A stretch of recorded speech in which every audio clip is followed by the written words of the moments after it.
As soon as the eagle reappears, things begin to go wrong.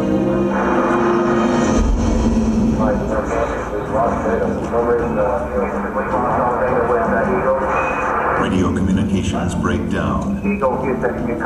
Messages to Eagle must be relayed through Mike Collins over the command module, Columbia. Throughout the crucial final checks, contact with the Eagle keeps dropping out. And Flight Director Gene Kranz inches closer to aborting the mission.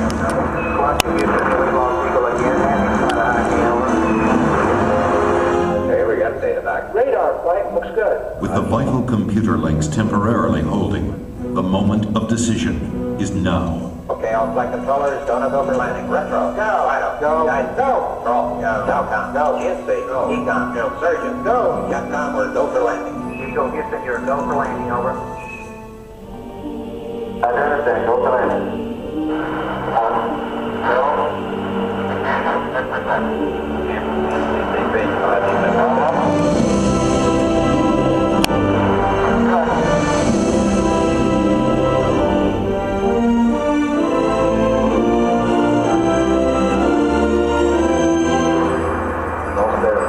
Hurtling toward the moon at 3,800 miles per hour, Neil Armstrong notices his checkpoints are all appearing too soon.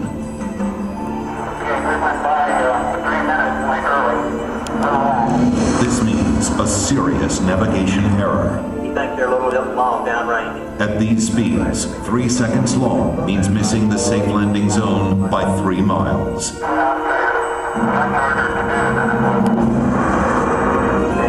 We got data dropout. Still looking good.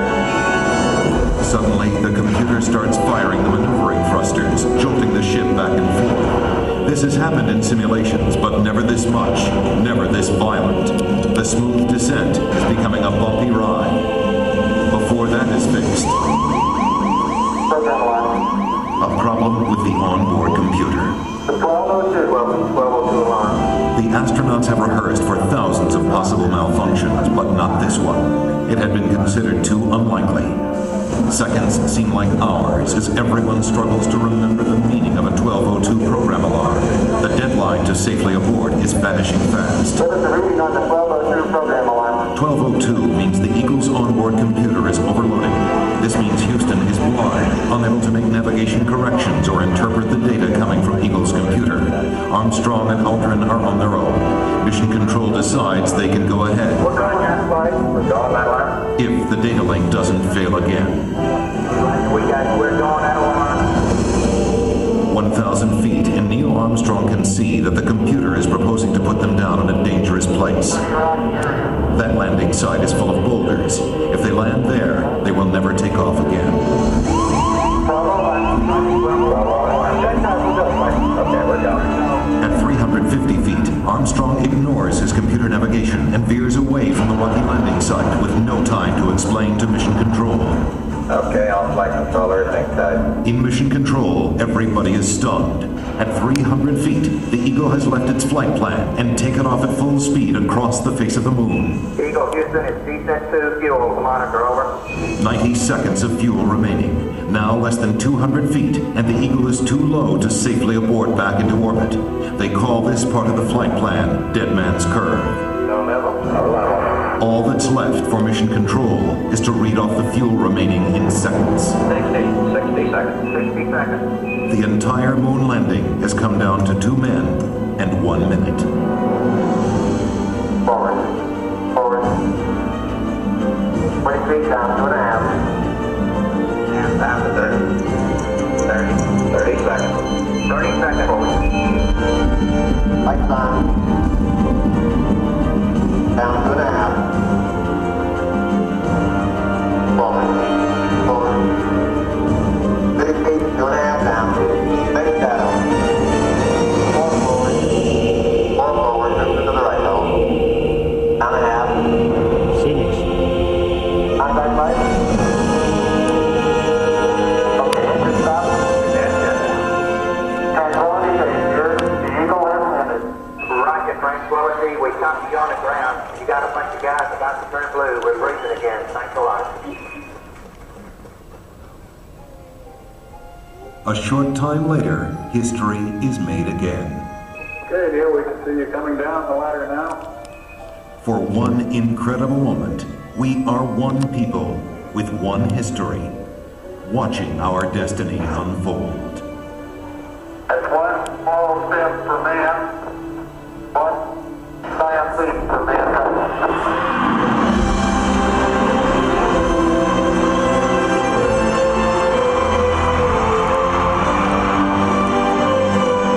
Armstrong is on the moon. Neil Armstrong, 38-year-old American.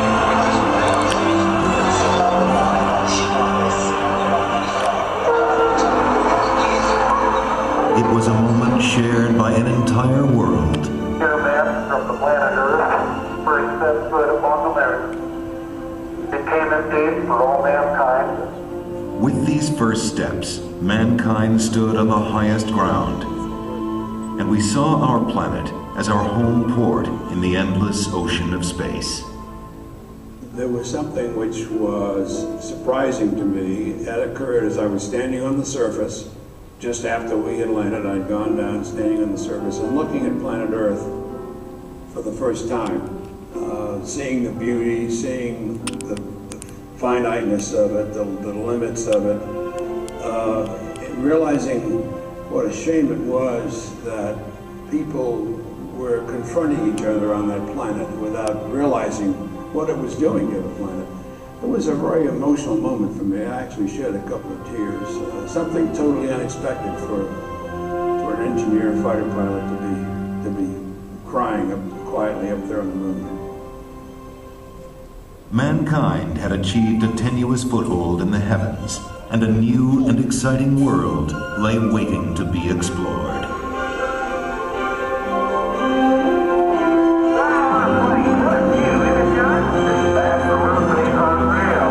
The first mission had stayed for only one day, but over the next 3.5 years, 5 more Apollo missions visited the moon, and with each one, we stayed longer, roamed further, and discovered more.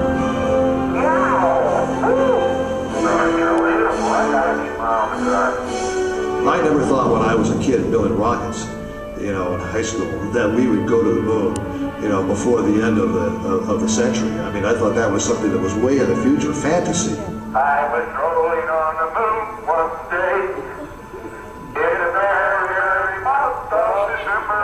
Hey, look at the size of that rock. That is the best sample we got. Just don't stub your toe. We have got to understand that as a people, we need to stretch. We need to reach beyond our grasp. We need to strive to do things that seem impossible, because in the accomplishment of them, we move society forward. Boy, isn't the beauty of this place is just absolutely incredible. One of the astronauts has said those hills that we climbed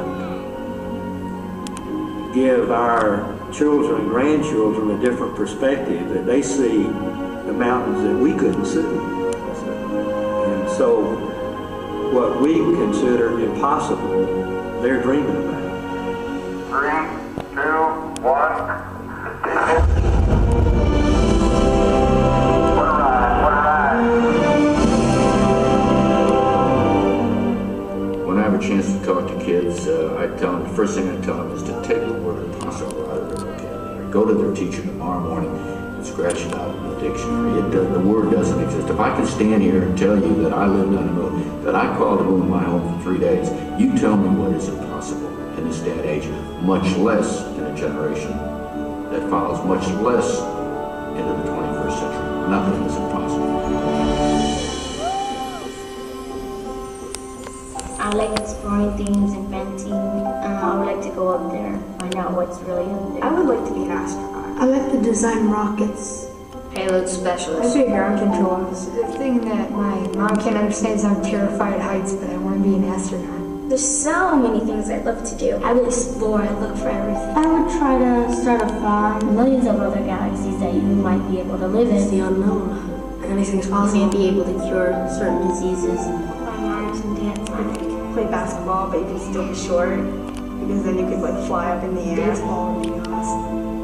Hit the ball, you get a home run every time. There are a lot of things that benefit mankind, that because of science, we simply cannot do on Earth. It's such a big universe, and it's kind of strange to think that just this one tiny planet was chosen to have life on it. I hear they're finding new planets or moons, and they're finding out more about how stars are working, and it makes me feel like it's trying to tell me something. What's it trying to tell you? That you belong up there with them. The Apollo program ended in December of 1972, but our journey into space is just beginning. I'm Neil Armstrong. The future of space travel is being written right now in the dreams and imaginations of a new generation. Perhaps that's the greatest legacy of Apollo. It shows our children and grandchildren that with courage, imagination, and the will to explore, no dream is impossible.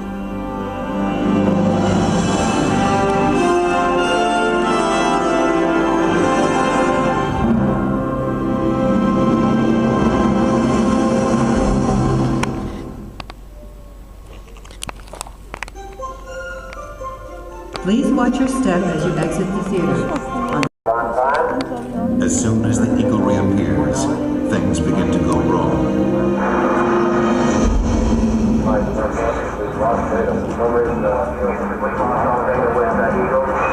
Radio communications break down. Messages to Eagle must be relayed through Mike Collins of with the command module, Columbia. Armstrong notices his checkpoints are all appearing too soon.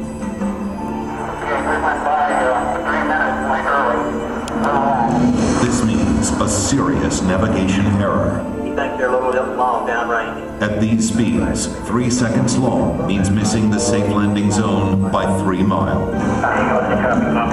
Throughout the crucial final checks, contact with the Eagle keeps dropping out.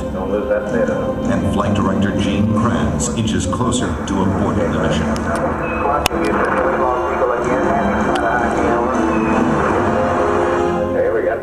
Radar flight looks good. With the vital computer links temporarily.